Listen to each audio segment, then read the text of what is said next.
Hello friends. This is Fiction Quest. How are you all? So in this video, we will see, what if Naruto Awaken in the world of One Piece and Got Harem? But before we start, if you want more amazing stuff like this, then be sure to subscribe to our channel and like this video. Also if possible share this video with your friends. Now without wasting any more time, let's begin the story. Why does everyone hurt me?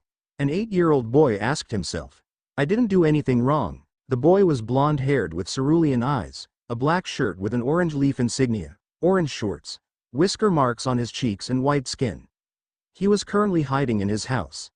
Suddenly, all the previous mob shouts stopped. And Nani? The boy went to check it out.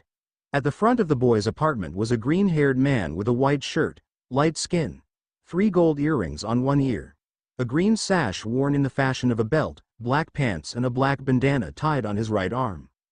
At his side were 3 sword sheaths, the blades themselves being held awkwardly. One was in each hand and the third was in his mouth. Sheathing the swords, the man shouted at the crowd. Oi! You lot should be ashamed with yourselves. The ones who aren't should be damned. The man turned to the boy. You all right, kid? The boy looked around to see all the people in the previous mob, sans one man, were all lying on the ground unconscious. Mister, did you beat all these people? The boy asked terrified. If this turned out to be the case, this man was truly terrifying, having beaten that many people by himself, armed or not. As if in response, the one man from earlier, the one who started the mob and almost died along with it, got up from the ground. Don't you think you are out yet, demon brat? Oi! You are still up, The man readied one of his swords, an unusually black-colored blade with a red pattern down the middle. The hilt was black with an orange cloth wrapped around it. He then pointed this blade at the man, causing the mob starter to start whimpering. Now, then. The boy saw what the man was doing. No, stop, don't kill him. He didn't do anything wrong. He grabbed the green-haired man by the green sash around his waist, pulling at it like it was going to do anything at all except tug at the fabric. The man stopped and listened. He attacked you, a kid, which is something worthy of death in my opinion. He sheathed the incredible-looking blade. However, you were right. Oi, I shouldn't let my temper control me. He turned to face the other man. I will let you live this time, you pathetic jerk. The mob starter ran off, screaming in fear as he did. Thank you, mister. You saved me. The boy looked up and smiled at the man, emphasizing his gratitude. I don't know what they would have done if you didn't show up. The boy then stepped away, bowing as he did. Thank you, thank you, thank you so much. Don't mention it. I don't like the type of person who gain up on other people unless it is for friendly reasons. The green-haired man then gave a look at the boy. The boy's blue eyes had something in them. Something that he'd seen before in himself when he was that young. What's your name, kid? Naruto. I'm Uzumaki Naruto. Naruto smiled at the man again, jumping up and down as he told the man his name. He stared intently at the man with his cerulean orbs. What's your name? Roronoa Zoro, the world's greatest swordsman. The green-haired swordsman, Zoro, couldn't help but puff out his chest with pride. It wasn't just any title after all. Besides, there was a child present, and as much as Zoro didn't try to be a ham normally, there was something about this boy that just made him start to put on the ham. Naruto stopped. He stared at the swordsman in absolute shock. Aro Roronoa? You can't mean the Roronoa from the other side of the world? His eyes widened in awe as the answer came abruptly. The same. Wow, I'm talking to the real live Zoro, the Santoryu master himself. Naruto looked up to face the man. He then pointed at Zoro. Next to the cages, you are my hero. Oi, how so, kid? Zoro tilted his head in slight perplexity. This is a world of ninja, and I'm a swordsman. A swordsman who stuck with his dream to become the world's greatest until the very end. Naruto started jumping around again in excitement, before stopping at Zoro's left and pointing at him again. I look up to people like that. Zoro smiled softly. I knew it. Just like me. Wants to be strong and be respected. If that's the case, then well. Why not? He then crouched down to Naruto's level. Well, since you know me so well, I guess it is time to stick around and watch you become acquainted with my style. Zoro removed the sheaths from his side. I have already accomplished my dream. I would like you to train with these under my supervision. Follow whatever dreams you may have combined with mine under my tutelage. Wait, so you want me to be your apprentice? Naruto asked, surprised by the sudden proposal. Zoro nodded in response. Kid, you have some type of fire similar to mine. I like that. I. Naruto's eyes watered up, happy over this sudden turn of events. I accept. I will be your apprentice. Oi, if that's the case, how about we start tomorrow? I'm tired after all of that. Yosh, sensei. Naruto ran inside and got a bed out for his new guest. The rest of his life was going to be better. All right, settle down, now, said a man with tan skin, a scar across the bridge of his nose, brown hair, brown eyes and a chunin outfit. Today we shall be choosing squads. I shall call the name of the squad and its members. Finally, said Naruto under his breath. His outfit changed over the years. He now wore a dark red shirt with the kanji for blade on the front and orange sash and black pants. His spiky blonde hair was combed back behind his head. At his side were the sheaths of Wado Ichimonji, a blade with a white hilt with a green cloth and a white sheath that had a rounded end, Sandai Kitetsu. A blade with a black hilt with a red cloth and a red sheath that had an almost unnoticeable flame pattern along it. The problem child, Mato, and Shusui, the black blade with the red pattern, which had a black hilt with an orange cloth and a black sheath. The temperamental child, and weightiest Mato. His forehead protector was tied around his arm. Next to him was a pink-haired girl with white skin, green eyes, a red, flapped dress and blue shorts underneath the dress. Her forehead protector was used as a ribbon of some sort to pull back her hair. On his left was a raven-haired boy with white skin, a blue shirt with a red and white fan crest on the back, white shorts and long white wristbands that up to his elbows. His forehead protector was tied around his forehead. Naruto turned to the boy on his left. Sasuke-Nisan, what do you think of the squads that will most likely happen? Sasuke turned to face his brother. Well, Naruto-san, I don't know what to tell you. The girl, who was completely ignored, was confused, as always, because of Sasuke and Naruto's friendship. Sasuke was the coolest kid in the academy. Naruto was, well, the kid all of their parents hate. Why did Naruto think he had permission to call her Sasuke-kun, Nisan? It just didn't make sense. Squad 7 is consistent of Haruno Sakura, Roronoa Naruto and Uchiha Sasuke. Oh yeah, and Naruto changed his last name, too, seeing how Zoro was his new dad. Sakura, the girl next to Naruto, jumped up for joy at Sasuke's name. Naruto just gave him the thumbs up. Sasuke returned the gesture. Squad 8 is Hyuga Hinata, Inuzuka Kiba and Aburame Shino. Squad 9 is undecided. Squad 10 is Yamanaka Ino, Nara Shikamaru and Akamichi Choji. Naruto heard a groan of misery behind him. He turned to see none other than Ino, a blonde-haired, blue-eyed girl with white skin and a purple top with a matching flapped skirt. Like Sasuke, she wore long, white wristbands that went to her elbows. She wore bandage-like wrappings around her legs and under her clothes to retain some self-respect. Her forehead protector was instead tied around her waist. She looked up to see who was staring at her and Naruto quickly turned his head. In his mind, he was having some hidden pity for Ino. Poor girl, thought Naruto to himself. I could see why she was complaining. She is teamed up with Choji and Shikamaru. Neither of them will be much help. If she gets attacked by some big guy, they won't be able to do much. That, and she has a thing for Sasuke, too. He clenched his fist. Kind of a waste if you ask me. Sasuke already has something for Sakura developing, yet she still wastes her time. She needs someone who will pay attention to her. Like. Suddenly, picture of him and Ino popped up. Ino in a wedding gown. Naruto in a tux. Would she? Well, it's worth a shot. Any objections? No? Then you are all dismissed to lunch? Well, this was lucky. Sasuke? Naruto asked Sasuke. Yeah, though, I don't know about Sakura, said Sasuke. She's one of my fangirls and might see you as an obstacle. Who cares? It's not like she can fight me. I was trained in the art of the sword. Who taught you, anyway? Sakura, who was behind the duo, asked Naruto. I thought all of the teachers hated you. They did, but I wasn't taught by one of them. I was taught by a master. Squad 7 was having lunch outside the academy building. Just above them was a spying Squad 10. Dang it! Ino shouted. How is it that Sakura Baka gets Sasuke-kun? It isn't fair. Behind were two boys.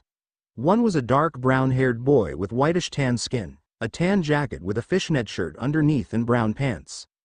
His forehead protector was pinned to his left jacket sleeve. The other had orange hair, white skin with red spiral tattoos on his cheeks, a green jacket with a light tan shirt underneath with the kanji for food at the front and blue shorts. On his arms was gauze tape, and his forehead protector had been turned into some type of headgear. How troublesome, mumbled the brown-haired boy. Nara Shikamaru. It was just a twist of fate, let it go.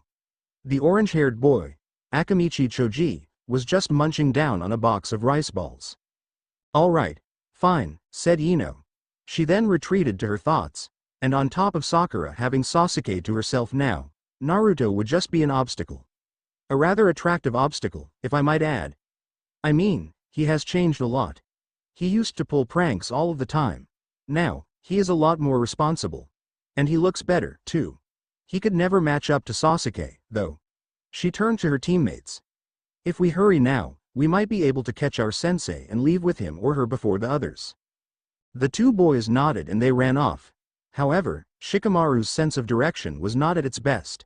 How troublesome, now we're lost. And I'm hungry, groaned Choji. Choji Baka, you are always hungry, shouted Ino. Oi, Ino-chan, is that you? Said a voice above the trio. They looked up to see Naruto sitting on a ledge.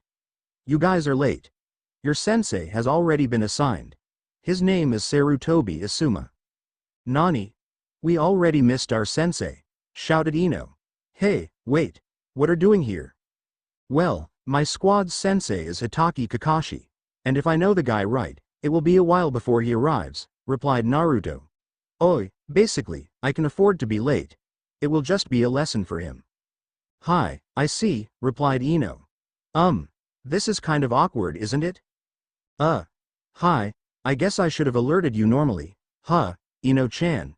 Shikamaru-kun. Choji-kun? All three nodded. Oh, well, sorry. He began to get distracted with something when he tensed. Oh, before I forget, Ino-chan.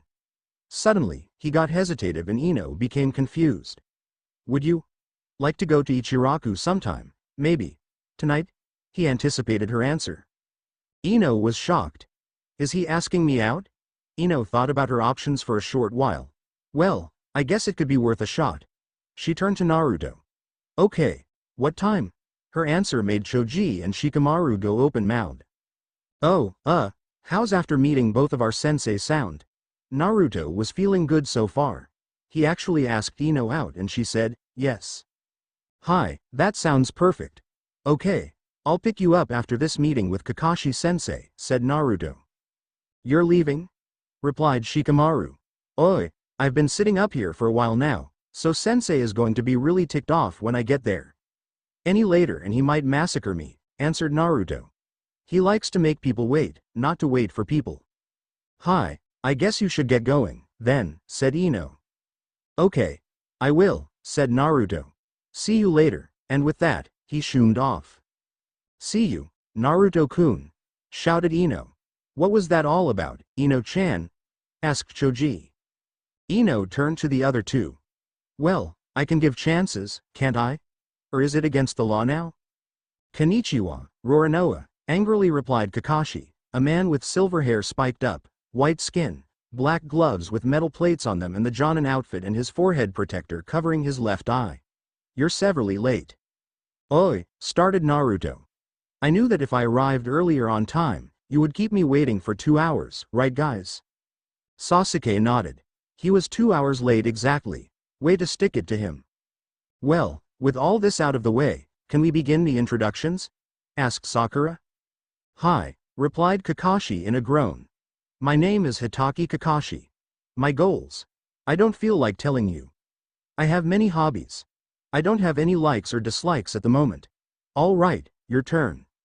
Well, that was useless. We only got his name, said Sakura. Pinky, said Kakashi, referring to Sakura. You go first, since you like to talk. I am Haruno Sakura. My goals are. A giggle and looking towards Sasuke. My hobbies. Another look and giggle towards Sasuke, which scared Naruto. My likes are. Another look towards Sasuke followed by a loud squeal. Kakashi sighed. And your dislikes are. Naruto and Ino pig. This resulted in Naruto bonking Sakura on the head, the blunt side of Shusui, which wouldn't normally hurt if it weren't for the fact Shusui was the world's heaviest sword and the Naruto was trained to be strong enough to lift it. Oi, don't call Ino-chan that. Ever, commanded Naruto in a defensive tone. Okay. Oh okay, replied Sakura terrified. All right, Teme, you're next, said Kakashi. I'm Roronoa Naruto. My goal is to become the world's greatest swordsman like my other sensei, who is also my father, and to become Hokage so that people will respect me and not treat me like a demon. My hobbies are training and comparing different types of ramen. I like Ichiraku's ramen and someone. And my dislikes are people who cause physical pain to anyone I care about and traitors, as well as the 3 minutes it takes to boil the water for ramen. This kid has ramen on the brain, but he balances it out with the training and his dual dream. I can also relate to the dislike, minus the ramen. Kakashi turned left. Friend to Teme, your turn. I'm Uchiha Sasuke. I actually have 3 goals. 1 is to restore my clan, 2 is to destroy a certain someone, and 3, he turns to Naruto, is to serve advisor under the Hokage. Naruto smiled at this one. My likes are few. My friends and training, which is also my hobby. I dislike fangirls and traitors amongst other things, as well as people who harm my precious people. Well, the tidbits state that he actually is friends with Naruto. Kakashi stood up. All right, our next meeting will be tomorrow morning around the training area. Finally, said Naruto as he got up. Are we done yet? I have a date to get to. Most likely with Miss Yamanaka, thought Kakashi to himself. Hi, we're done for today. Where is she? That is what he is saying to himself. I know it, Ino asked herself. She was walking her way back to the school to meet up for her date. I'm so late. I can't believe how long Sensei took. She curved left and ran into an alley. Hey, a shortcut. Unfortunately for Ino, she was being followed. Let's see, curve left, curve right, she told herself. Behind her she heard a trash can get knocked over. Who's there? Anyone? She heard a laugh from behind her. Hello, there, girlie. I hope you weren't planning on going anywhere. Nani? She turned around and saw a really big man, probably in his 30s. Who are you? That doesn't matter, what does is that you're coming with me. Ino gasped as his big arms thrust her down onto the ground. Let go of me. Heh, sorry, but, no, so, how did it go, Kakashi? Asked an old, tan-skinned man with a white beard and the Hokage robes. Everything went well, started Kakashi. Haruno is a fangirl, but I think Naruto stopped her from insulting him. How so? He has these weird-looking swords with him, and he bonked her on the head with one of them when she mentioned him and Yamanaka as a dislike. I see, said the Sandame. And Sasuke? He is neutral, but I think Naruto is starting to get him comfortable with teamwork. Hi, said the Hokage. Suddenly, a man who looked like a certain Yamanaka girl only with a darker shade of skin and the Jonin outfit stormed in. Has anyone seen Ino-chan? My daughter is missing. Oh, yes, Naruto mentioned a date with her, said Kakashi. A date? She's too young, she's my Ino-chan. Where is he? I'll make him cry. Oi, relax, already, said a voice behind him. The voice belonged to who else but Roronoa Zoro. Again with the, oi, at least I know where it came from. Kakashi looked at the man straight in the eyes. And why should he, Mr. Zoro? Roronoa Zoro, replied Zoro. Roronoa? So this is Naruto's sensei and adoptive father, thought Kakashi to himself. But the Zoro part, he seems familiar. And the reason I'm so confident is that he is probably the best Santoryu pupil I've ever had, said Zoro. You should see him without the swords. With them he's a deadly force. Santoryu, thought Kakashi loudly to himself. You're Roronoa Zoro, the world's current greatest swordsman. All adults in the room turned towards the man. He smiled and laughed. You caught me, I'm the world's best swordsman, and I've taught Naruto everything he knows, and then allowed him to make his own versions of my moves. Well, sorry but yes, said a voice behind the big man. The voice was Naruto. And what do you think you're doing to Ino-chan? Hey, I'm taking her home with me, and there ain't nothing you can do about it, said the man. Watch your tongue. I'm liable to cut it off. What Naruto said just now startled the man. Suddenly, the guy snapped his fingers.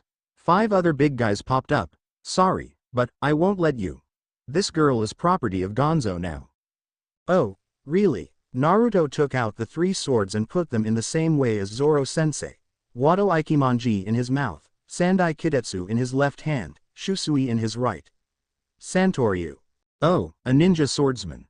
No chakra usage, That makes it easier for us. Attack, boys.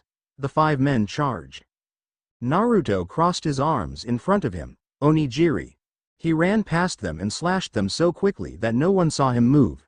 And I'm just getting warmed up. He began to twist his body in a fashion similar to Gatsuga. Tori. Chakra began to channel along the blades. Renge. The chakra let loose and spiraled towards the enemy until it looked like a twister of birds. The chakra birds slashed all of the 5 guys. All of them fell unconscious from the blood loss on account of Onigiri and Tori Renge. I've got to get out of here. The leader began to run off with Ino, until he noticed something. There were 4 more Narutos in his way. What the? Bunshin no Jutsu? Wrong. Started Naruto. Kage Bunshin no Jutsu. He then got into the stance for Onigiri. Kage Bunshin Santoryu. Onigiri Renden. The first 4 Naruto clones charged at the man with Onigiri, slashing him up. The 5th one ended it. The leader fell unconscious. I've gotcha, Ino-chan. Naruto caught Ino bridal style. Naruto-kun, you saved me, said Ino. Oi, I can't just let guys like that do what they want with my Inoheim, can I? Said Naruto, making Ino pull off a blush that would have put Hinata to shame. Now, come on. Let's get you home. Your dad is probably worried. Hi, agreed Ino. She then retreated to her thoughts. I was dead wrong, Naruto. You can match up to Sasuke. In fact, you pretty much already surpassed him. Along the walk home, a watchful eye of a certain Hokage was looking at the scene. Roronoa Zoro, you've done it again, said Sarutobi to himself. Why did you call us here, sensei? Asked Sakura. Well, there's a bit of a problem involving our survival exercise, said Kakashi. Naruto tensed. Survival exercise? Yes, answered Kakashi. There are only supposed to be 3 teams of genin every year. We Junin work you little sprouts out with an exam that tests you out. However, a complication has come up. What type of complication? Asked Sakura. It appears that one of the other Junin sensei ordered too many supplies for his exam and the Sandaime decided to postpone the tests for today, said Kakashi. So, arrive here tomorrow, okay? Hi, sensei, said the trio. Kakashi shoomed off and Naruto walked off. Sasuke looked at him. Where are you going? Home. I'm tired, answered Naruto. All right. In fact, that's a good idea. I'll do the same. Sasuke leapt off into the trees. Sakura looked around. Naruto was gone. So was Sasuke. She was all alone. Alone. Why do they always leave the beautiful maiden behind? Oi, you're home, Naruto, said Zoro. Why are you back so early? Kakashi-sensei ran into some difficulties, so we're meeting tomorrow instead, answered Naruto. I'm going outside to train, okay? Hi, said Zoro as Naruto left out the back door. Out back, Naruto practiced his sword techniques with his clones. He slashed another one that was sneaking up behind him.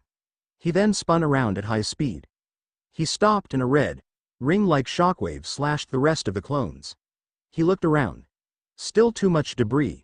And my timing was off. I need to keep working. He suddenly heard a rustling in the bushes. He turned to face them. Come out or I'll slash you. The intruder walked out with his hands up. He was a young man around Naruto's age. Under his left and right eyes were a pair of stitch lines going straight down. Around his face was another stitch line.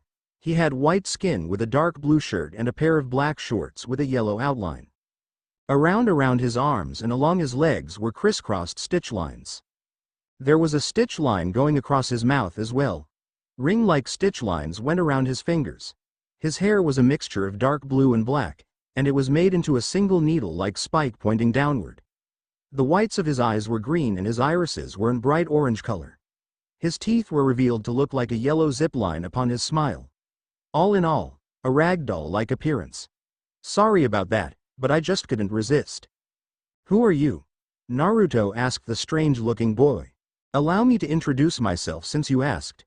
Name's Baishu. Stalker D. Baishu, stated the boy. Walk with me. I just want to talk. Naruto thought about his decisions. He looked at his watch and noticed it was 12:54 in the afternoon. Tuzan's probably asleep by now. He looked at the boy. Okay. I'd like to get to know you more, Baishu. So, how long have you been here? Asked Naruto. Not too long, said Baishu. Just a few years now. Oi, you're traveling? Asked Naruto. Nope. Not anymore. I'm thinking about living here, said Baishu. This place seems nice enough. He smiled wider, revealing an actual zipper being included with the zip line. Wow, Naruto thought to himself. He really is a rag doll. Baishu stared at the lake while he was walking. All I need to do now is find out where I'll be sleeping. Naruto smiled. Maybe I can help you look around. Baishu laughed up a, thank you. His laugh was a little dry, but not too bad. Just then, Baishu bumped into a tan-skinned boy with red triangle tattoos on his cheeks, sharp teeth, wild black hair, a brown parka of some kind, gray pants and a white puppy with gray ears at his side. Erg. Watch where you're going, Baka. Kiba shoved him into the lake. Oi, Kiba Teme, shouted Naruto. Why did you do that to Baishu? Oh, Naruto-kun, was that guy a friend of yours? Asked Kiba, embarrassed at his shoot first and not even bother asking questions later reaction. He got a serious nod. Sorry, I'll apologize to him when he comes back up. They waited by the lake for 5 minutes. Then 2 more minutes, if he comes back up. Kiba-kun, started Naruto frightfully. I don't think Baishu can swim. It only took them 2 seconds to jump into the lake, drag an unconscious Baishu out and take him to the Hokage. By pure luck, Kiba's sister could doctor humans as well as dogs. The white-skinned, brown-haired girl with the same triangle tattoos in the same spots as her younger brother, a white shirt and a brown skirt, turned to the 2 boys. He has some strange chakra coming from his body that seems to weigh him down like an anchor. Naruto tensed at those last words. Like an anchor, like an anchor. Oi, is he awake? I need to ask him a question. Kiba's sister nodded. Would you like to go too, Kiba-kun? Yeah, thanks, Hana-chan, said Kiba. They went inside and saw Baishu petting one of the family dogs and smiling. He stared at the 2. Oh, hey. Sorry about startling you like that. Naruto took a deep breath. He was about to ask the biggest question that he thought he would never have to ask. What Akuma no Mi did you eat? Kiba stared at him. Akuma no Mi? Devil fruit? Baishu just chuckled calmly. So, you did your homework on me? That I ate an Akuma no Mi? One could call that an invasion of privacy. Hana-chan said that you had a strange chakra that made you sink. That type of chakra can only be associated with one of the Akuma no Mi. Naruto sighed. Oi, it was just too easy to put together. True, laughed Baishu. But where did you hear about Akuma no Mi from? My dad, said Naruto. He worked with someone. No, 4 people who ate an Akuma no Mi. He told me all about the fruits. What's an Akuma no Mi? Shouted Kiba. I keep hearing Akuma no Mi this, and Akuma no Mi that, and I still don't know what they are. An Akuma no Mi, started Naruto, trying to explain something like this while picking the deafness out of his ear, is a special type of fruit made by sea devils, hence the name. The Akuma no Mi, once consumed, grant the Emperor with a special, inhumane power that can't even be classed as a Kekkei Genkei. They leave behind a secondary chakra trail once consumed, which shows that they are currently inside the body. They grant these powers at the price of your swimming ability, stripping it off you forever. How many can you eat? Asked Kiba. Only 1, answered Baishu. The Akuma no Mi have demons inhabiting them, and eating one makes you the vessel of that demon. However, if you eat a second one, then a second demon will try to inhabit the consumer's body while the first demon still resides there, and the 2 would do battle over territory, and the consumer's body explodes from the internal warfare. Wow, said an amazed Kiba. He never heard of these things before, so it was like he was learning about where babies come from, except not nearly as traumatizing. Not only that, but each one is unique. One of a kind, because there is only one of each one. If another copy of a previously eaten fruit is to appear, if the fruit is already eaten, then the current emperor must die. Baishu closed his eyes as he thought about the grim fact. Which brings me back to my question, which one did you eat? Asked Naruto. That will be revealed in due time. Baishu got up from his sickbed. Now, let's go, Naruto-kun. I still need to go home hunting. Home hunting? Asked Kiba. Oi, Baishu-kun just moved in here. He needs a place to sleep, said Naruto. Why not sleep here? Asked Kiba. It's the least I could do after I nearly drowned you. Thanks anyway, responded Baishu. This place looks packed enough, and I wouldn't want to inconvenience you. I kind of have an inhumane appetite. I don't think you would have enough food to satisfy you. Oh, okay, said Kiba. Well, we best be off, said Baishu. You're more than welcome to join us, Kiba-kun. Right, just wait a second, said Kiba as he ran upstairs. The object Kiba went to retrieve turned out to be a map. Useful since Konohagakure was big, prospering city. Alright, the Yamanaka flower shop is this way and the Hyuga compound is that way, our first two choices.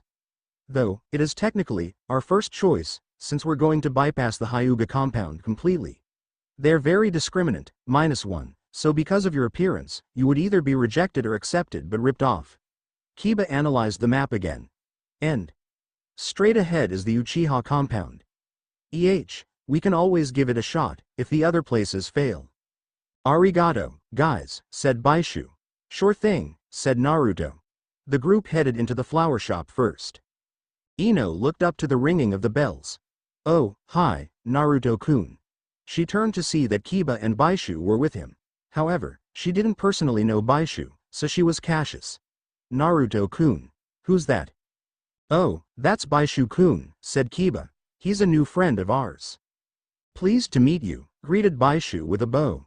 Pretty polite for someone that weird looking. But can't tell Naruto-kun that I thought that, thought Ino to herself. Nice to meet you too, Baishu. Ino-chan, called the voice of Ino's father, come upstairs please. Hi, she called back. Oi, can we come with you, Ino-chan? Asked Naruto. Sure, said Ino. Go ahead of me, said Baishu. I'll be up in a second. Naruto nodded and Ino, Kiba and Naruto headed upstairs. 1 minute later, and there was a crash of some kind. What was that? Baishu ran upstairs and saw Ino, Kiba and Naruto, as well as Ino's mom and dad being antagonized by a group of big guys. All right, started the biggest one, the apparent leader of the group. Gives us every scrap of money you have, Oji-san. No, I refuse, said Ino's father. He was soon punched to the ground by the leader. Inoichi-kun, shouted Ino's mother, held by the arms by 2 more men. Gabin, what do you think you're doing to them? Shouted Baishu. The leader looked to face him. He had tan skin, silver hair, a red vest and black pants, as well as a green beanie. My name is Gindo. And this is a hold-up. What we want from these people is all of their cash, but they refused. But that voice sounded just like Ino's father, said a confused Baishu. How did you make that sound? Ino-chan, came the same voice from the smallest one. Come upstairs please. The small, skinny ginger-skinned boy with light blue locks and a black outfit smiled. We each ate something called an Akuma no Mi. I ate the Onpu no Mi. It allows me manipulation of sound, including my own voice. He laughed. We have you overpowered.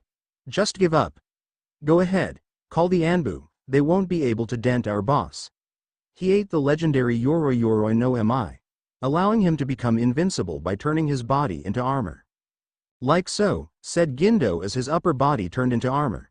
No one can beat me, you shall suffer. Heh. You guys too? Asked Baishu as he crossed his arms. Well, then, let's see who is stronger, your fruits or mine. Ento Jutai. Baishu's body suddenly began to change. The lower parts of his arms became bulkier and cylinder-like, as did his upper body. His legs and upper arms also gained slightly more bulk and looked slightly more cylinder, but not by much, and his face became broader. The stitch lines along his arms, hands, legs and face turned into thick black lines. I consumed the Hatahata no Mi.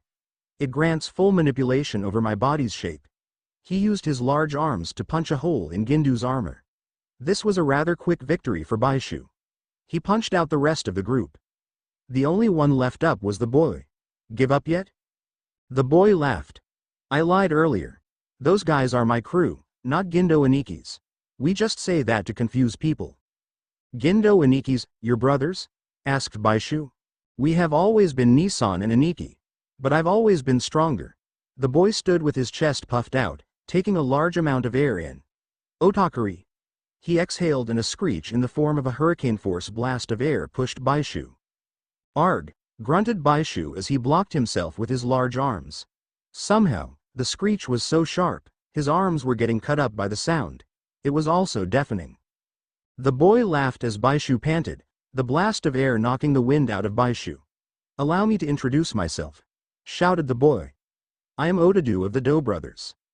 Baishu grunted. Kinjitsu Jutai. His arms and legs became more angular, and his waist became broader, making him look like he was made of pyramids. His face turned angular, and while his arms turned half their large size, his legs apparently gained that half. The thick black lines turned into strings of black triangles. He kept the height he gained from his last form. What? Another form? Asked Otadu. What, you didn't think I only came up with one form, did you? Asked Baishu. I have multiple forms for multiple purposes. Into is for pure power purposes, while this form, Kinjitsu, is for a more angular style. These pyramid arms and legs and this pyramid body. I can perfectly control them. Baishu proved this by spinning an arm like a drill and thrusting it into Otadu's center. Otadu dodged at the last second. He then took another deep breath. Komoriuta. He then blew from his mouth a soothing melody. Ha ha. Your singing won't stop. Before Baishu could attack, his legs and arms shut down on him. What the? Ha ha ha ha, shouted Otadu while he was singing. This melody is deadly to your nervous system. It soothes the body so well, it shuts off the nerves. He ended the melody and took another deep breath. I'll end this now, Omega Otto. He was suddenly slashed at the waist. En Nani? Naruto stood with his swords drawn behind Otadu. Onigiri. He then flipped the blades to make the steel of the swords face Otadu's back and reared his head forward. Harinzumi Hari. He stabbed Otadu's ribs with Shusui and Sandai Kitetsu and stabbed Otadu's shoulder with Wado Ichimonji by quickly turning his head. He added chakra to the blades, adding more pain. A Santo? Questioned a surprised Otadu. He got angry. This doesn't involve you, Teme. With the air in his lungs still there, he pulled the blades out of him and flipped backward to face Naruto. He landed in front of him. Omega Otakari. He exhaled an even stronger burst of air than before in the form of an even sharper screech. Naruto tried in vain to block the screech with his swords, but the shockwave still got through and he got slashed up even worse than Baishu. Naruto-kun. Shouted Baishu. How did you get out of his melody? I used Kai to break the melody's effect, said Naruto. That song was some form of auto genjutsu. Oi, I figure he must have a whole string of him. Sure you can block that, but you can't block my attacks. They move at the speed of sound. Shouted Otadu. Otakari. Baishu stared as Naruto was slashed by the screech attack. I've got to get up. I've got to be strong. He struggled to get up. Finally, after struggling for such a long time, he felt his arm budge. Yosh? Baishu looked at Naruto. Naruto-kun, make him face me. Hi, agreed Naruto as he grabbed Otadu by the arm. One question. What is the name of the demon that is very muscular? Usually made of stone or some other hard substance. Baishu grinned. He knew where this was going. A golem. Why? Oi, let's go. Yosh, into Jutai. Baishu turned cylindrical again. Nani? Shouted Otadu. What are you doing? Santoryu Kentai. Started Naruto as he threw Otadu in the air and drew his swords. Baishu and Naruto ran to the point where Otadu was about to land. They both called the attack name at the same time, now in perfect sync. Gekitatsu no Golem. Baishu punched at Otadu's front while Naruto slashed at his back. The swords and fist clashed with each other, quadrupling Otadu's pain and knocking him unconscious. Baishu laughed as he reverted back to his regular form. Arigato, Naruto-kun. Ha ha ha, laughed Naruto. You didn't do half bad yourself. Some men in black jumpsuits who wore white masks appeared. The leader wore a tiger mask. Naruto-kun. What happened here? Some group ran by a pair called the Do Brothers was trying to rob our shop, said Inoichi. Luckily, Naruto-kun and his friend, Baishu I think it was, made them flatter than sushi wrap. Hi, said the tiger-masked leader. Good work, Naruto-kun. As the masked men shoomed off with the unconscious thugs in tow, Baishu turned towards Naruto. Who are those men, Naruto-kun? Anbu Black Ops, said Naruto. They're in charge of protecting the peace of the village. Speaking of the village, said Ino. Where do you live? I haven't gotten to thank you, Baishu-kun. I want to do it properly. Baishu-kun doesn't live anywhere, answered Kiba. He was home hunting with Naruto-kun and myself. Then we ran into those thugs and that brat they call a leader when we visited you guys, stated Naruto. Oi, they put us behind schedule. Oh, said Ino sadly. No home? That's not good. She then thought of something. Hey, Tucson, can he live with us? I don't know, said Inoichi, thinking seriously. We just met him, so we don't know what he needs. I don't really need much. The only two problems I myself am worried about is food and bed. You guys probably got an extra bed.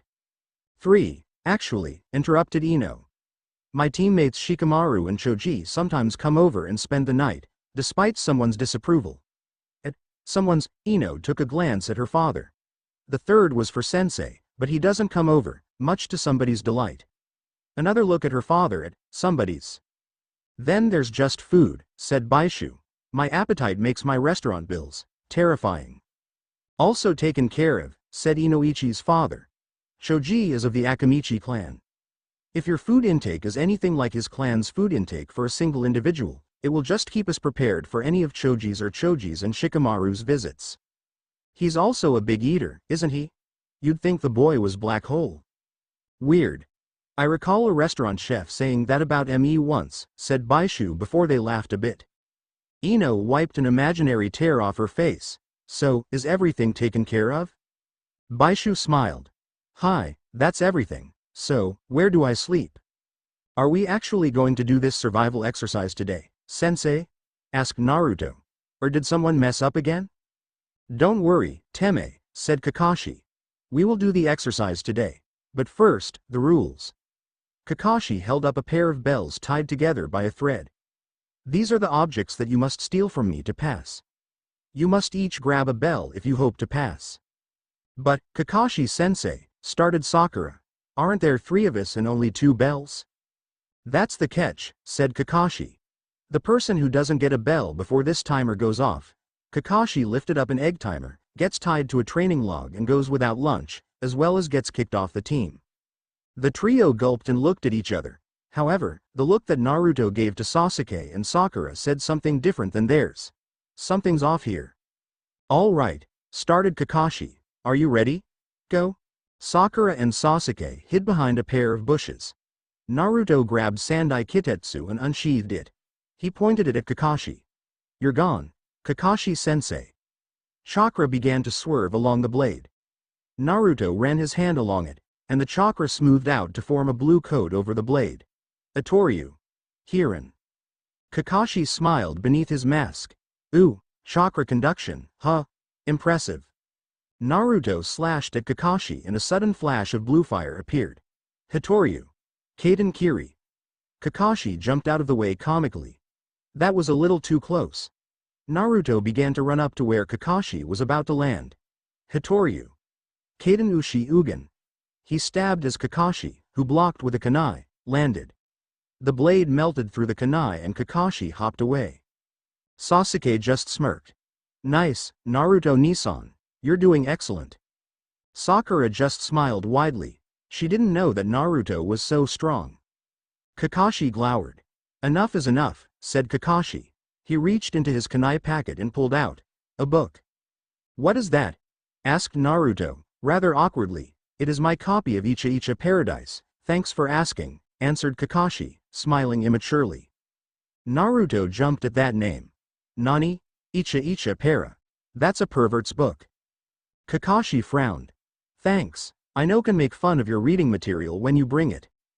There's nothing fun about this, thought Naruto to himself. He ran toward Kakashi, readying to burn that book of his with another Hitoryu. Kaden Kiri. He slashed. Dot and Kakashi disappeared. Konohagakure Hiden. Taijutsu no Ugi. Senin Garashi. Kakashi stabbed his fingers up Naruto's rear. Naruto winced for a moment and was pushed forward, several degrees of pain filling his rectum. Sakura closed her eyes and blushed in her embarrassment, and Sasuke just sweat dropped. Did Naruto just experience a Kancho? He thought to himself. Naruto, somersaulting twice in pain in midair, landed in the branches of a tree and bounced out of the tree upside down, a rope tied around his legs. Oi, let me down, Teme. Kakashi chuckled to himself. Seems like you aren't that good. Naruto smirked. Oh, really? Well, how do you like me now? Soon, the current Naruto disappeared and the real Naruto appeared out of the tree's branches. Kage Bunshin now, Impressive. Kakashi also disappeared, and the real one grabbed Naruto by the leg. Naruto was thrown back into the tree branches, bungeeing down on another rope, also tied around his legs. Nani? Pondered Naruto. Heh, until next time, Teme. Kakashi disappeared again. Naruto glowered. I'll kill you, Teme-sensei. Naruto made the sign for Kage Bunshin and a clone appeared to cut him down. As Naruto fell, the clone disappeared. When Naruto landed, the little Santo got pulled up by a third rope, this time tied around just his left leg. How many of these freakin' ropes are there? Sasuke fled from his leaf-covered post that was the treetop. Kakashi knew that he was there. That's why Kakashi left Naruto to hang upside down. Sasuke wanted to help Naruto, but Naruto had those swords. He just needed to get in the right position, and he could cut himself down. Besides, Sakura could help him. Meanwhile, Sakura, upon seeing Sasuke leave, fled from her hiding spot as well. Naruto stared. Sakura-chan, could you give me a hand? Sakura stopped. She looked at him, hanging there like a corpse. She looked at the way Sasuke left. She looked back at Naruto. She repeated this process. Sakura growled. I swear, if I can't catch up to Sasuke-kun because Naruto Teme got stuck, I'll be so mad. She ran up and cut the rope around Naruto's leg. Arigato, Sakura-san, said Naruto as he landed. Let's go catch Kakashi-sensei and Sasuke. Sakura nodded and they hopped off. I caught you, sensei, said Sasuke. He had finally caught up with Kakashi. Kakashi huffed. Let's get this over with. Kakashi pulled out a kunai and threw it at Sasuke. Sasuke dodged and threw a pair of shuriken. Kakashi leapt out of the way. One of the shuriken hit a tree and cut an invisible line. The line shot a series of kunai at Kakashi. Whoa! This kid's incredible. I'll never be able to read the next chapter of my book now. He dodged most of them and deflected the last one with the metal part of his gloves. Sasuke smiled. He performed a series of hand signs. Kaden. Gukakyu no Jutsu. Sasuke took a deep breath and exhaled a fireball. Nani. A genin using Kaden. Kakashi was soon engulfed by the fireball. Or not. When the smoke cleared up, Kakashi was gone. Nani. Sasuke was stricken with surprise. He only shot one fireball for 5 seconds, and his master had vanished. He then looked to the ground to see 2 gloved hands grabbing his legs. Take this. Doden. Shiju Zanshu no Jutsu. The gloved hands pulled Sasuke down into the earth until only Sasuke's head was sticking out. Kakashi emerged from the ground, proud of himself. How about that? And there isn't anyone to help you. Actually, there is. Said Naruto from behind Kakashi. Kakashi leapt from surprise, and Naruto grabbed his 3 swords. Onigiri. He slashed through Kakashi at a high speed. Sakura-san, get Sasuke out of that pit. I'll hold him off as long as I... Naruto was interrupted by Kakashi grabbing his arm and forming a hand sign. For a second, Naruto didn't know where he was. In fact, He was clueless about it. Then, he realized it, he was in bed. It was all just a dream. He stared at his outfit, and saw his day clothes. Strange. He got out of his room and rifled through the pantry, looking for food. That's even stranger. No food. He got out of the pantry. Hey, Tucson. Where's all of our food? No answer. Tucson. Still no answer. He ran upstairs to Zoro's room. It was there that Naruto saw it. Zoro's body, dead and rotting, as well as horrible mutilated. Tucson. Naruto ran to his caretaker's corpse, panicking. His heart began to race rapidly, as if he saw the devil. He then shook his head and calmed. It's okay, calm down. Just go get somebody to help you find out what happened. He decided to go to Sasuke's house. Arriving at the Uchiha compound, Naruto saw no one was there either. He ran up to what he thought was Sasuke, and saw a Sasuke version of Zoro's corpse. Sasuke-san. Naruto went to Sakura's home to get help. Corpses there too. He went to the Nara compound. Corpses. The Akamichi compound, the Inazuka compound, the Hyuga compound even. Dead, dead, dead. Naruto was getting anxious. He checked every house. Everyone was dead. There was only one place to look. The Yamanaka flower shop. He prayed that Ino was still there. However, there she was, dead, her beautiful form horribly marred by worms and rot. That was the last straw. Naruto couldn't handle it anymore.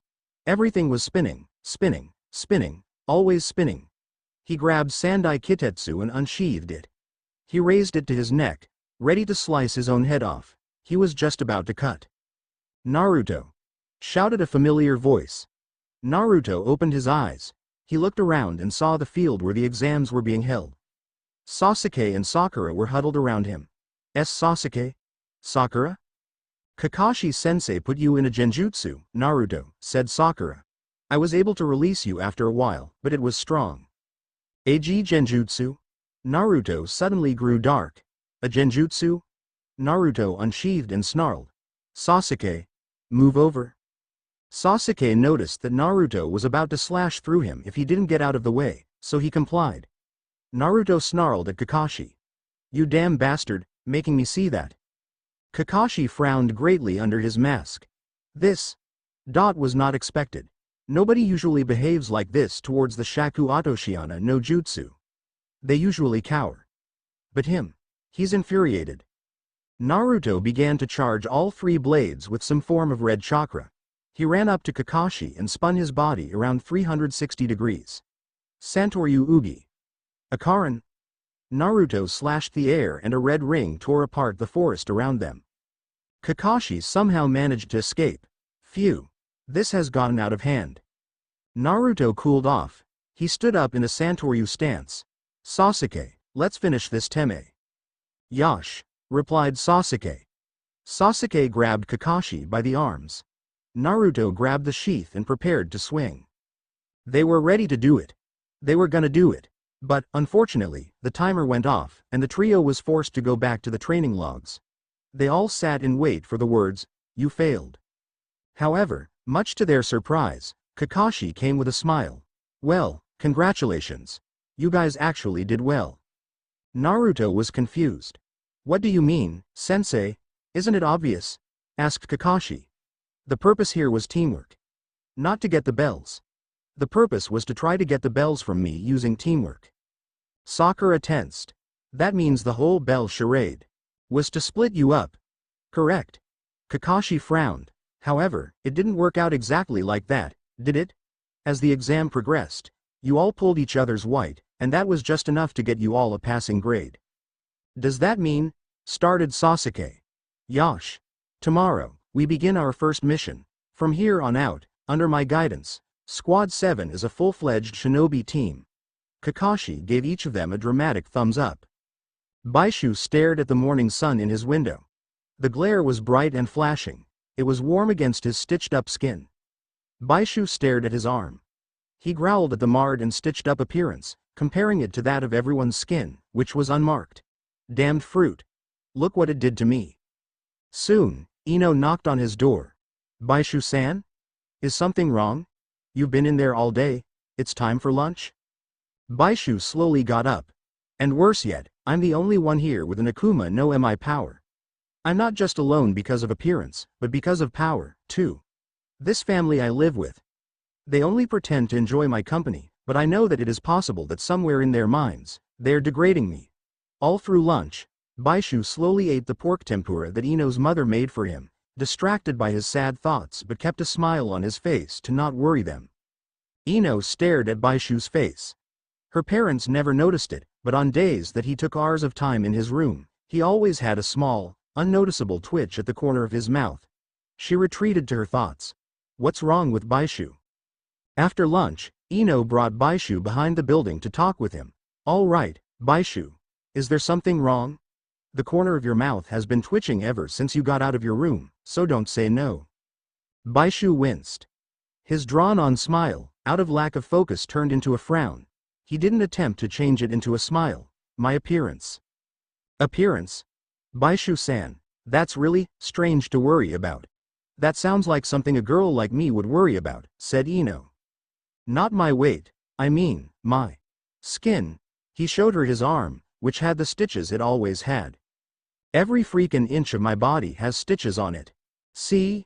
Baishu pulled his collar down to show stitch lines cross vertically, horizontally and diagonally across his chest.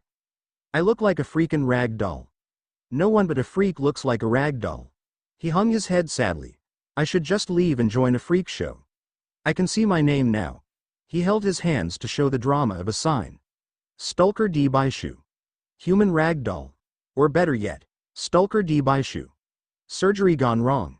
You can see it, can't you? When he calmed down and began to pant, Ino got a look of pity on her face. Baishu. Is this how you live every day of your life? Worrying about what people think of you? Worrying about looking like a freak show escapee? She got a nod. That's a terrible way to think. Yeah, you're right. See? Even a freak show wouldn't take me. I might as well just be a wandering rag doll, said Baishu before getting slammed on the head. Ow, what the hell? Ino waved her hand about. The kid's head was hard. I didn't mean like that. I meant that nobody thinks that you're a freak. Baishu glared. Not now, because people don't know what I kind do. If they saw me with you like this, started Baishu before going into Jutai, they'd think I was a monster or something. No one else in the village can do what I can do. I'm a freak. Do you understand now? Yeah, and I also understand why you never really settled down into any other village before. You're scared of what they think, so you can't stand staying, said Ino. She crossed her arms, holding them against her chest. Look, Baishu-san, just trust me on it.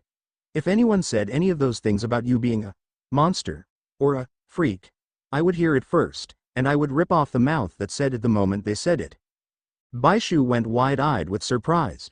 And Nani? You're like my brother, Baishu-san, said Ino. She tapped him on the forehead with her finger. And clans look out for their own. Especially the Yamanaka. None of that stuff will be said about you ever. I promise. Ino walked around the building. She suddenly stopped. Do you promise? Not to let anyone get to you like that? Baishu nodded. I promise. Good, that's what I wanted to hear. Now, come on. Tucson wants me to sell twice as much today, she shouted out with a groan. After Ino was gone, Baishu smiled to himself. She's right, no one else matters. I'm who I want to be. He then frowned as he felt his forehead to feel no headband. But, man, I wish I was a ninja. At least then I'd be able to blend in around here. Oi, you know what I say about that? Asked Naruto's voice from the roof. Baishu looked up, shocked. I say, leave it to me. Naruto leapt off the rooftop to another rooftop. Hey, Oji-san. I have a question for you. Oji-san, asked Baishu. Now, mind you, Hiruzen Sarutobi, known as the Sandame, was a man of great patience. And by great patience, one meant great patience. But hearing Naruto slam on the door over and over and over again whilst screaming, Ji-san, Ji-san, Ji-san, was giving him a headache. What is it? Naruto opened the door and hurried in. Oi, Oji-san, I have a proposition. No, I will not write a law that immediately makes you Hokage, answered Hiruzen Sarutobi briefly. Good idea, but I wasn't suggesting that at all, said Naruto. Nani? That's surprising. The Sandaime had expected Naruto to ask him to do something like that. So, what is your proposition? You know that kid my age that just moved in? Stalker D. Baishu? Sarutobi ran a finger down both of his cheeks, representing the stitch marks down Baishu's cheeks. He knew. Well, I would like for him to become a shinobi. He's a great fighter, but he wants to be on the same level as every other fighter around here. Ah, well, as much as I would like to do that, and that's a very great deal much, I can't, said Sarutobi. First of all, the minor reason that I can easily ignore, there's the controversy with that. He'd have to take the test. Second, I'd have to put him on a team, and I don't have any spare genin or junin. Crap, stated Naruto. Where are we going to find 2 genin and 1 junin anytime soon? The Sandaime smiled. Now, Naruto. You never know. Sometimes life gives you a little break. It was 12 at night. 2 chunin stood guard at that gates of Konoha. Of course, there was nothing to guard against. No invading shinobi army. No demons. Nothing. Hey pal, one said to the other. Do you think it was worth signing up for this? Personally, no, I wish there would be something interesting, said one of the chunin. Their wishes were answered. Just when the first one was about to fall asleep, the second chunin nudged his friend. Hey, look at this. Right in front of the first one was a giant panda, standing on 2 legs. It was wearing a dark gray hoodie jacket with a blue shirt underneath it, black shorts, and had said black hair. Its eyes had black irises and white pupils, making it appear quite spooky. Its arms and legs looked muscular like a human's limbs, but still retained their pandaness. In its arms was a girl with short white hair, a pink shirt with a white rabbit head design, a white skirt and sandals. She appeared to be asleep. Let us pass, asked the panda. Its voice was that of a boy, no older than 12 or something along that age group. The 2 chunin, completely weirded out by the scene, did as the panda asked and let the 2 go through the gates. The first turned to the second. You wished there was something like that, or did you have something else in mind? The second shook his head. Nope, I'm good for now. Baishu awoke from his bed. The sun was beginning to crack his window. He got up and looked at his clock. 8:45 a.m. He decided to get out of bed early this time, so he got dressed, got out of bed and walked out of his home. He noticed that today, the people of the village were also up and early. The stores were stocking up early. The restaurants were opening up. And Baishu felt like something was going on. He looked around for someone to explain to him what was going on. He noticed Naruto and his teammates.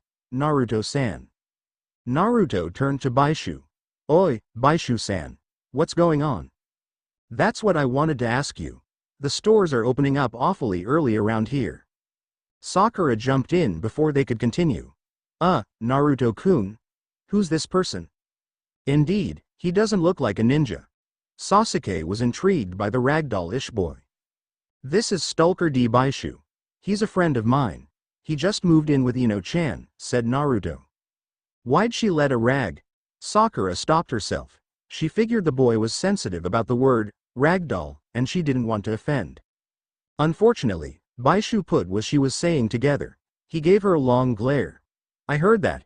You were gonna say ragdoll. Sakura gulped. And no, I wasn't going to. Quiet, Baka, said a voice behind her. Sakura turned to see Ino, as well as her team. Don't make fun of Baishu-san like that. I didn't make fun, shouted Sakura. I almost say one thing and I never hear the end of it. Keyword being almost. Baishu removed the death glare and turned to face Naruto. So, as I was saying, why are the stores opening up this early? It's because of the shinobi, answered Naruto.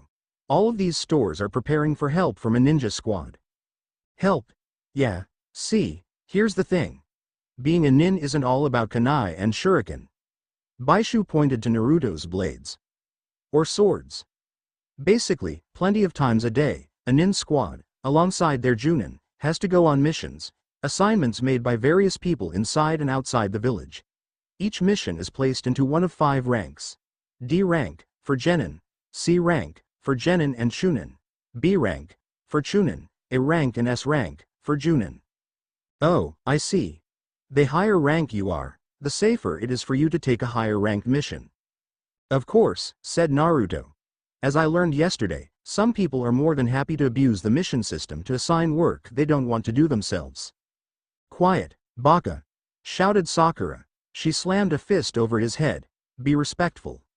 Shikamaru and Choji pitied him. Ino glared at Sakura for hurting Naruto, and Sasuke and Baishu just giggled, laughed at the scene.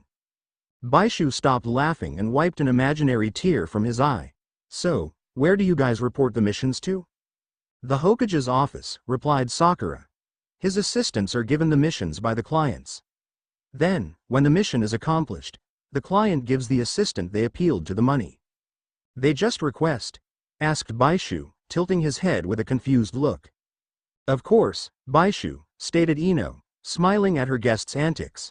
If they got to pick the team, they would pick the team that had the most missions accomplished, leaving all the other teams out in the dust and putting too much pressure on the selected team.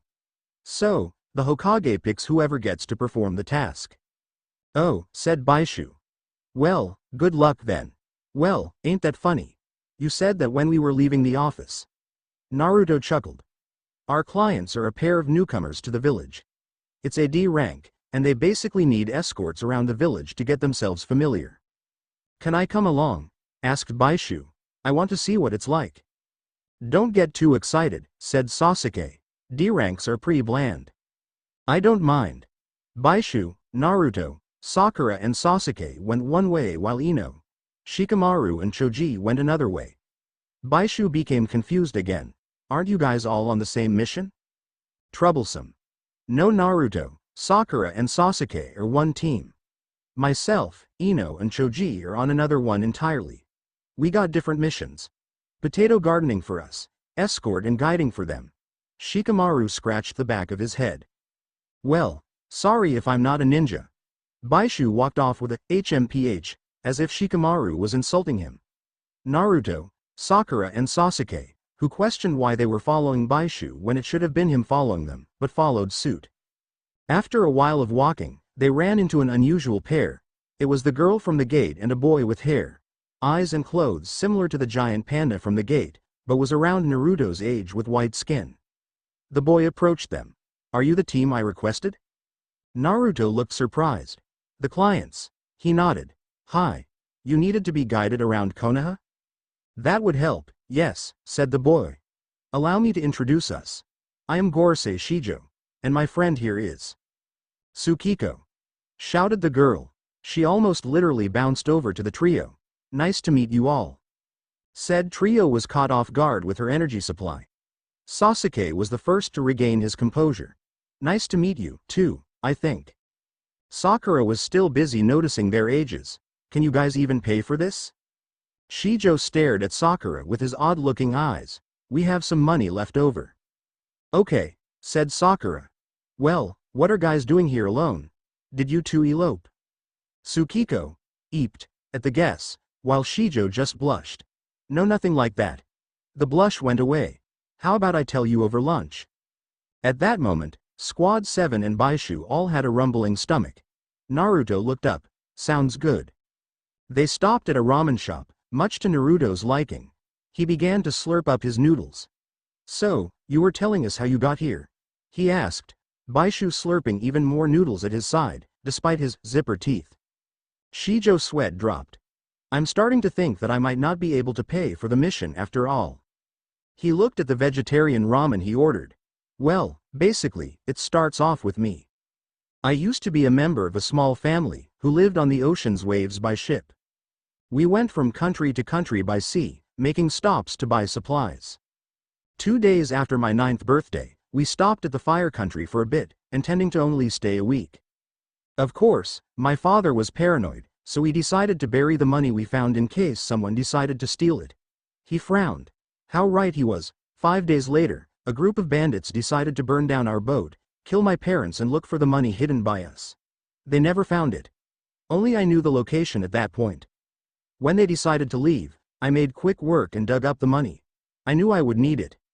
Sasuke looked across the stand, to where Sakura and Tsukiko were chatting, and Tsukiko. Shijo brightened up for some reason.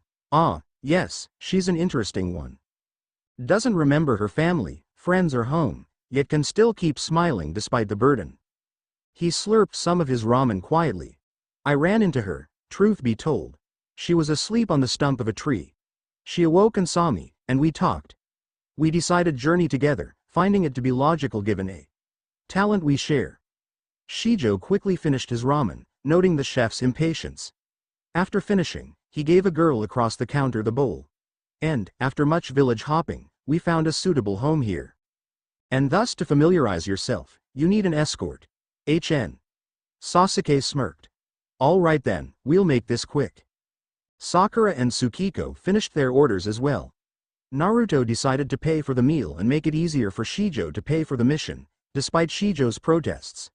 They thanked the chef on the other side of the counter. He smiled. Just come back if you're ever hungry. Yash, Tuchi-san, said Baishu. He already had been introduced to Ayame and Tuchi from the start. Arigato. See you later. Naruto, Sasuke, Sakura and Baishu proceeded to show Shijo and Tsukiko around. Along the way, they ran into Kiba, who was with a girl with short, indigo hair, a white jacket, blue pants, white skin and pupilless lavender eyes, as well as a boy with messy brown hair, dark glasses, a white jacket with a high collar that hid his mouth, brown pants and white skin. Baishu ran toward them. Ohio, Kiba-san. Who are these two? My teammates. He turned to the girl. Hinata, meet Stalker D. Baishu. Anyo. Oh Ohio, Baishu-kun, said the girl, Hinata, nervously. Kiba. You didn't introduce me, said the boy. Huh? Kiba looked at the boy and mentally bashed himself. Great, now Shino's mad at me. You're Aburame Shino, correct? Said Baishu, looking in Shino's direction. Indeed. The boy, although no one could see it, smiled. Though I don't think we've been acquainted. True. I guessed, said Baishu. Ziahihihihiha. Naruto was confused by the word that Baishu was apparently sounding out. Sakura-chan, what does that word mean? I don't know. Sakura bashed Naruto over the head. It sounds like nonsense to me, baka. Now Baishu was confused. What word? You know, Ziahe, answered Sasuke matter-of-factly, as if it were the most obvious thing in the word. Baishu proceeded to repeat the word, Ziahihihihiha. That's not a word. I'm laughing. He proceeded to laugh in his odd fashion heartily at the misunderstanding, hands on his hips. Ziahihihihiha. Why didn't you laugh like that before? Asked Naruto. Because this laughter is hearty laughter. I lost the heart to laugh like this before. He pounded his chest. But since yesterday morning, I've gotten that spirit back. Ziahihihihiha. Kiba soon also began to laugh. That's a weird way to laugh. He put his arm around Baishu's shoulders, and they began to laugh at the whole, short incident. Shijo smiled softly, and chuckled a bit. Nice guy. Might want to get to know him sometime. Tsukiko walked up next to him and nodded speedily. As soon as Kiba and Baishu stopped, Baishu shook the hands of the trio. Well, Naruto's team has to get going I guess. A block away, the group heard something crash. What was that? We should find out. Shijo, Baishu and Tsukiko sped off. Naruto and the team, bewildered on why the clients and someone not on their team was giving the orders, followed suit. They stopped at a street vendor. Next to him was a young girl, around 6. The young girl was crying up a storm as the vendor, apparently her father, was bruised and shaken. Naruto kneeled next to the man. What happened here? Some kind of hold up? Hi, said the man. It was a thief. He used some odd power to hold me down with chains as his 2 goons beat me up. Crap. Not again, said Baishu to himself. He turned to the vendor. Don't worry, vendor-san. We will get those guys and your money. We will? Sakura and Sasuke were instantly intimidated as Baishu glared demonically and cracked his knuckles. Naruto unsheathed Sandai Kitetsu threateningly. Shijo glared at them with his spooky eyes and Tsukiko hissed. I mean. We will. Shouted the two at the same time. A nervous sweat drop rolled down their heads. Much better. Cheered Tsukiko. Kuu Sarasarazari, Kuu Sarasarazari. In an old shack, a young boy with short gray hair, a scrawny, frail body, pale skin, an X-shaped scar on his face and a red Chinese martial artist's uniform sat in wait. Surrounding him was large piles of money. So much so that you could actually swim in it. This is great. All of this money, to spend on what I want. It's all thanks to that Akuma no Mi thing I ate. He then proceeded to laugh in his odd way. Kuu Sarasarazari. Bando Nisan, what do we do now? We robbed all sorts of stores and vendors, so what do we buy first? Near the door were two teenage girls. They both wore blue Chinese martial artist outfits, had long green hair, purple eyes and dark skin. The only difference was that the one on the left had a diamond on her forehead. They were both smiling as widely as the boy. Tenpai-chan, Sichi-chan, shouted Bando, as if to explain what they were going to buy. But then his face turned blank. I got nothing. This made his apparent sister's face fault. What do you spend so much money on? Perhaps a home? Suggested the twins, Tenpiko on the left, and Shichiko on the right. This made Bando enter some thought, a frown on his face. A home. He then remembered their old life. Before their house and parents burned down in that storm. They had a good home and family back then. Now they have nothing. Perhaps a home might work. He then turned to his sisters, flashing his pearly whites. I'm sure we have enough. I counted myself. That's why you're the brain, Nissan, shouted Tenpiko, leaning to the left. I doubt we could have counted as high, shouted Shichiko, leaning to the right. Bando smiled. It was true. Despite them being a good number of years older than him, he was very bright. He could speak and know the meaning of plenty of words as a toddler. His twins, on the other hand, were more offensive than tactical. Suddenly, a knock was heard on the door. Who is it? Asked the twins. Ojamashimasu, telegram. Yeah, right. Like we would believe that. The twins groaned as the person speaking stumbled on his words a bit. Anyo. Shonen Ai magazine. Instinctively, the twins grabbed the knob. Me first. This resulted in a shocked expression from their brother. Mae Nui are perverts. Accidentally opening the door, the twins turned around to their brother, Nissan. You weren't supposed to hear that. They turned to each other and said in unison, we're just trying to throw it out, it's garbage. Yeah, like hell you are. He threw thousands of books from nowhere at his sisters. Baishu stared through the open doorway. Note to self. Use this tactic to trick females to open doors. He then ran in. Ojamashimasu, Baka-chan and Baka-chan. Baishu burst through the open door while the siblings were distracted. He approached Bando. Give back the money you stole from that vendor. Bando, at long last, noticed Baishu. Oh, a visitor? Baishu tripped while he was running at that comment. This caused him to collide into Bando, sending the frail boy flying. The twins stared in anger.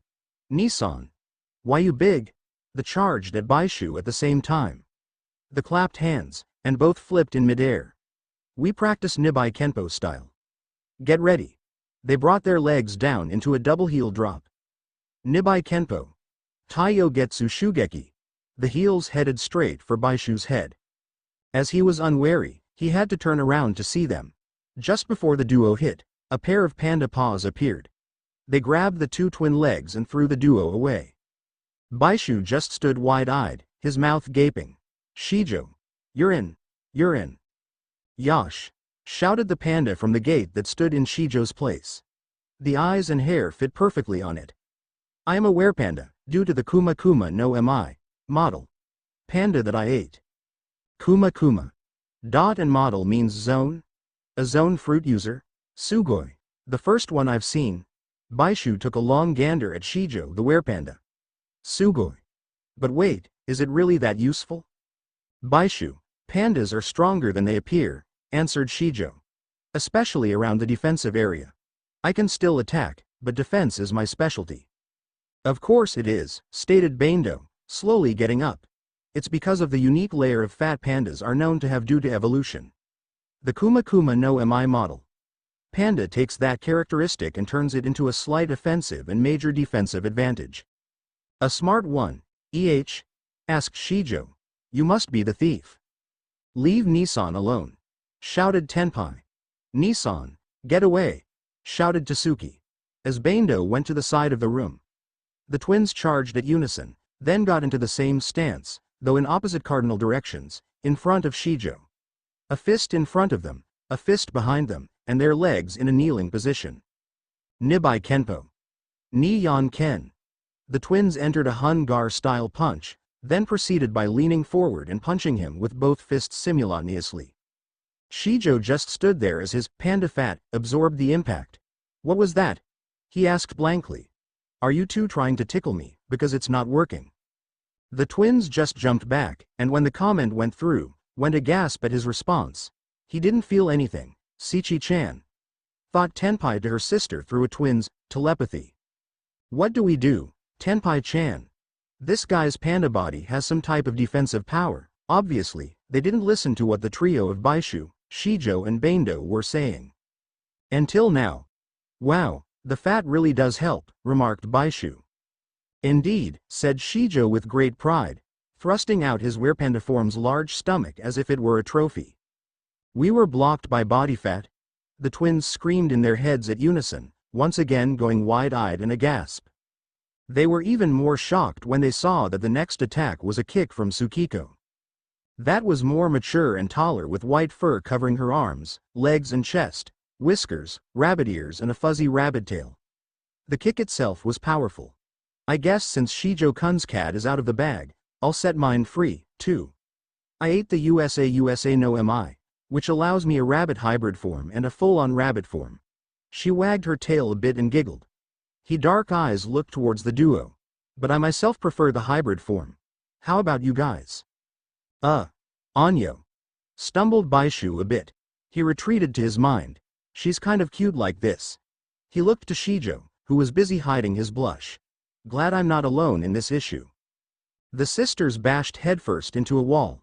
They slid down to the ground, unconscious almost instantly.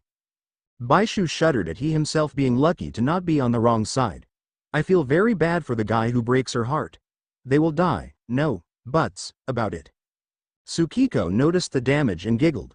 I've got a strong kick thanks to the USA no MI. Rabbits have very strong legs. Bando was, needless to say, displeased. His sisters were taken by some rabbit. That won't settle with me. He ran towards the center of the room. Rensa no bind.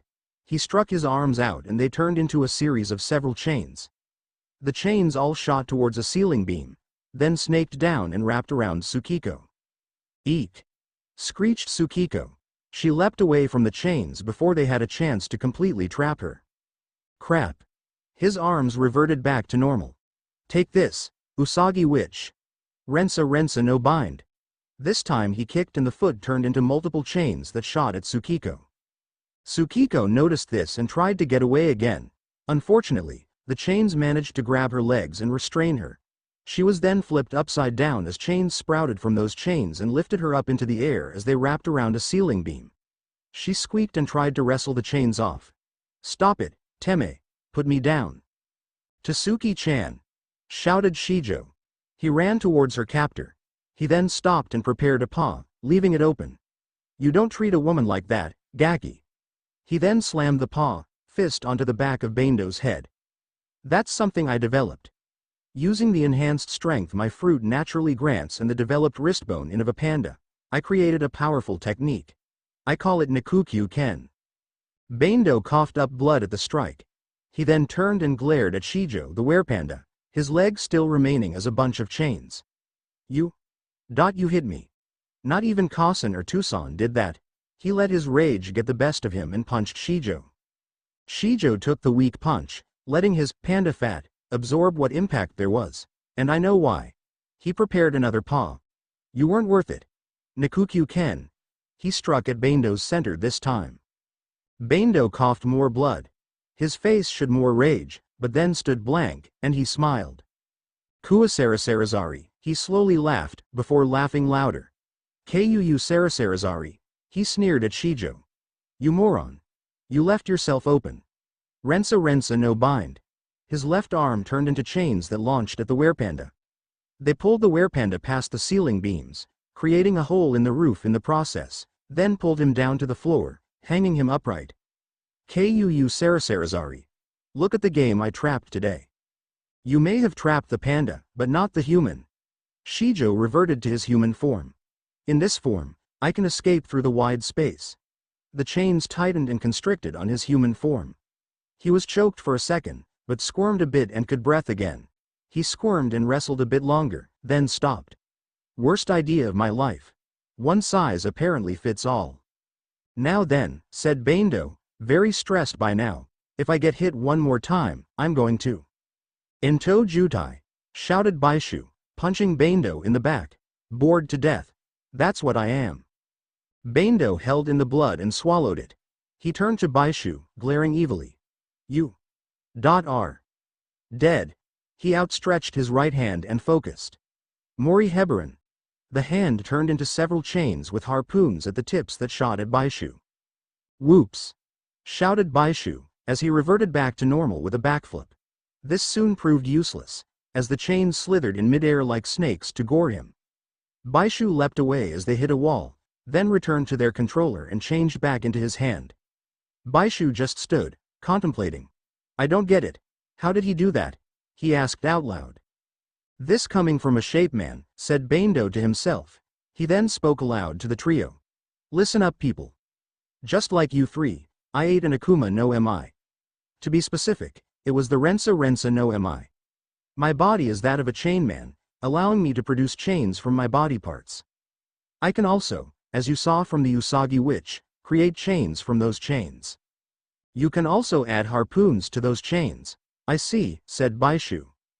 Perhaps I should keep my distance. He crossed his arms like an X, and parted his legs, then focused.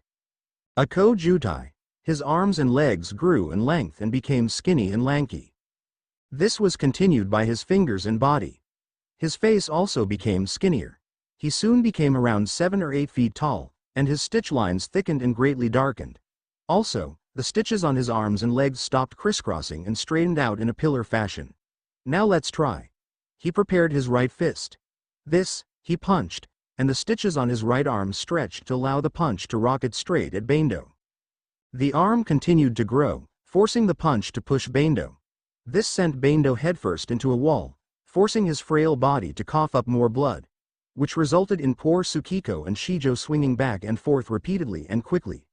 Bad idea, Baishu! Shouted Shijo before the chains came undone and released the duo.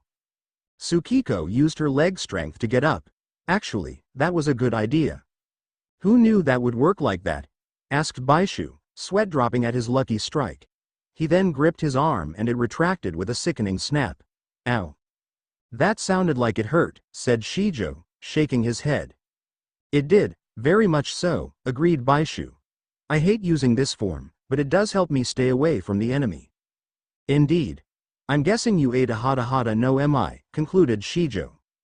Did it taste anything like ours? Asked Tsukiko. If your fruits tasted like a big pile of crap seasoned with lemon zest, then yes, said Baishu. Blah. Naruto, Sakura and Sasuke ran through the doorway. Damn guys, you can run when you want to, said Naruto. Where have you been? Questioned Baishu, Shijo and Tsukiko in unison. We've had to fight this annoying Gaki all by ourselves. Show some responsibility. Trust me guys, if you carried Shusui around your belt, it would take you a while to get anywhere without missing something. These two just stayed with me to be nice, said Naruto, sweat dropping and shaking his head. He then looked at Tsukiko, who was still in her half-rabbit form. Oi, what happened here? Are you a zone? You would have known that had you been here on time, shouted the trio again. Oh, nice to know then. He then looked towards Bando. What did you do that for?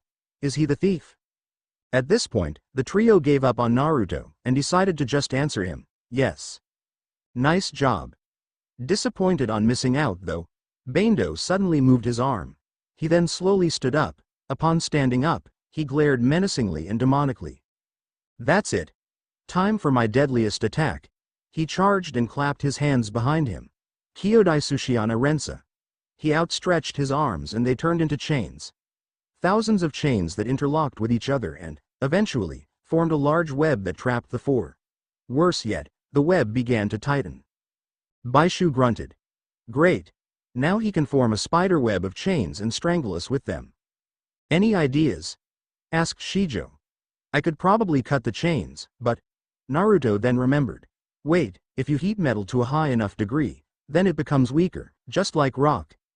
This is gonna hurt, but it should work. Naruto turned to Sasuke. Oi, Sasuke. Sasuke faced Naruto. What is it? Do you need me for something? Yeah, use a fireball. Nani? Asked Baishu, Tsukiko and Shijo. Trust me, said Naruto. Heat up the chains with a fireball.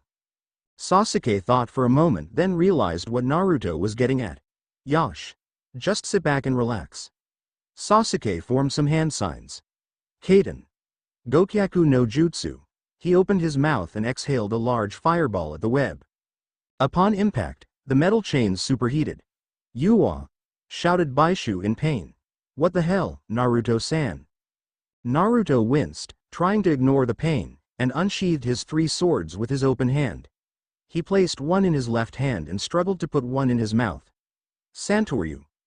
Naruto began to spin in place with the chains, ignoring the pain of the friction and the hot metal combined. Uzumaki. He added chakra and a spinning chakra whirlpool took place. It sent out shockwaves that cut every inch of chain. Upon seeing Naruto free himself and the other 3 from his deadliest attack, Bando became very nervous. And now guys, let's talk about this rationally like humans, okay. Suddenly, the superheated chains that were his arms began burning his shoulders. Oh whoa whoa whoa whoa wow. Santoryu. Onigiri. Naruto slashed Bando with all 3 swords. The slash marks formed a 3-pointed star on Bando's chest. This was followed by Ako Baishu, delivering another lengthened punch to the chest. Upon hitting the wall, after Baishu retracted his arm with a squeak of pain, Bando looked up to see the 2 zone fruit users glaring at him, with Shijo once again as a werepanda and Tsukiko still as a half-rabbit. To his left and right were Sakura and Sasuke, kunai out and ready to slit his throat. Bando got up and put his hands in front of him. Gomenasai, please forgive us. I'll explain. The group raised an eyebrow at the comment. Naruto sighed. Fine, we'll hear your story. Bando, grateful, sat down and began to explain his actions. We weren't always thieves. We were once a happy family, with 2 loving parents. We enjoyed that life. But it was taken away in a fire that burned down our home. He looked towards the scattered money. When I found the Rensa no Mi, I acquired a mania, if you will. Steal then start over, said Shijo. So you used your fruit power to steal money by mugging shops and merchants. I was the brain of our group. I chose all of the best shops to rob to increase our pile. He looked up. Today's merchant, he wasn't an ordinary one. He lived the good life amongst them. But that doesn't make stealing right, said Naruto. If you steal, that makes everyone think of you as a villain. You still would be thought of that way when you would have started over. Bando sat in thought. He looked up. All right. I know when I've been defeated. He raised his hands. Kill me if you wish. Stealing is a crime. No, said Naruto. Instead, I'll have you face some different music. He grabbed Bando by the collar. Hey, wait, Teme. Where are you taking me, Teme? Bando struggled against the humiliation. We're taking to Merchant Oji-san. You're going to apologize, said Baishu triumphantly. Bando sighed in defeat. Well, at least I'm not going to die. You taught your student well, Roronoa, stated Izoran. Most would taken the thief up on their offer. I taught him a while back that an eye for an eye isn't always even, said Zoro. He stared into the Hokage's crystal ball. Though I'm surprised that I can see through this thing as well. Only because I want you to. I wanted to see how your student would behave. He looked into the looking glass. He saw Baishu's happy expression as he chatted with Shijo and Tsukiko. Those 3 Akuma no Mi vessels. Let's see if we can group them up. He looked up at the silhouette in front of him. How about it, kind sir? Zoro looked at the silhouette, and a look of surprise crossed his face. Oh, it's you. I didn't know you were here. The end. Now we will see you in the next video.